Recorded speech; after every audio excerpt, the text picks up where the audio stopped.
Have you been preparing for any aptitude test? Maybe CAT, maybe GMAT, maybe GRE, or any aptitude test. And during the preparation, how do you feel on day-to-day basis? Do you feel motivated?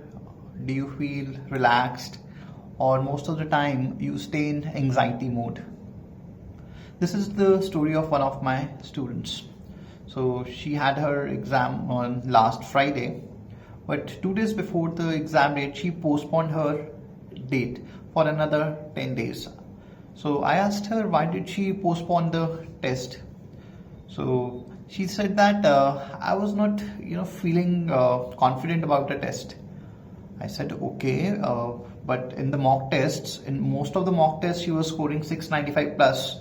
So her target is 705, 715, and we gave around 12 to 13 mock tests. And I think in 10 or 11, she scored 695 plus. So I said, you're in your range everywhere, you're doing well, you're not facing any problem with the time. Then she just shared that last year she prepared for CAT. And again in the CAT mock test, she was doing well. But when she gave the CAT exam, during the exam, she was like, she just blanked out. She was so anxious, she was not able to respond. And she scored really bad as per, she was because getting a very good score in the mock test. So she was expecting getting 99 percentile, but she ended up, I think, around 60, 65 percentile because she was totally blanked. I said, okay. And again, she said that just before when she was thinking of this test, so she was getting those memories back that she may get blank in the exam. So she got so scared, so she postponed the test. And this is the story of most of the students. Even if if you have not even just booked the test, just even before the mock test, or maybe just before you start your practice, you face this problem of getting into the things. There is this fear, oh, things may go wrong. And it's with most of us. So while talking to her, I said that once you are thinking that things can go bad as it happened in your CAT test, did you think about the mock test that you give?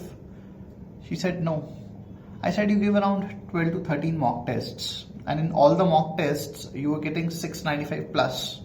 You ignored all those tests and you have just one memory of last year, and that was a CAT exam.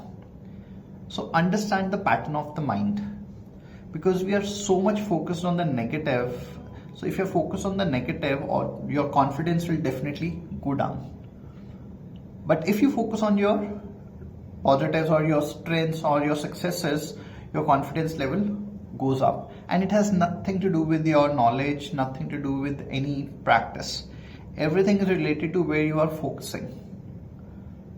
So I asked her, how do you feel when you think about the mock test that you gave and the scores that you got? So she started thinking about those mock tests, and then she started feeling better about herself. So if you're struggling with your confidence, even if you practice or giving any mock test or going for your actual test, first focus on the reality. I'm not saying focus on the positive. I'm saying focus on the reality. Because we deny the reality. Because she gave 12, 13 mock tests, but she's not focusing on the results of those mock tests. She's denying the reality. She's just looking at one thing out of all the other things. So every day, if you throughout your journey, if you're feeling anxious, you're feeling underconfident about your preparation, first learn to focus on your wins. It's very important. Every day morning, always start with your yesterday wins or your previous wins. If you're practicing, let's say you practice 10 questions, you got 6 right, 4 wrong. Tell yourself, I got 6 questions right yesterday. Then ask, why did I get 4 questions wrong? So if you do that, on one, you're focusing on your wins. Second, for your failures, you're not getting, I don't know the concept. You're asking what exactly went wrong. So you're evaluating better. So start focusing on your wins rather than your failures to feel confident. Thank you.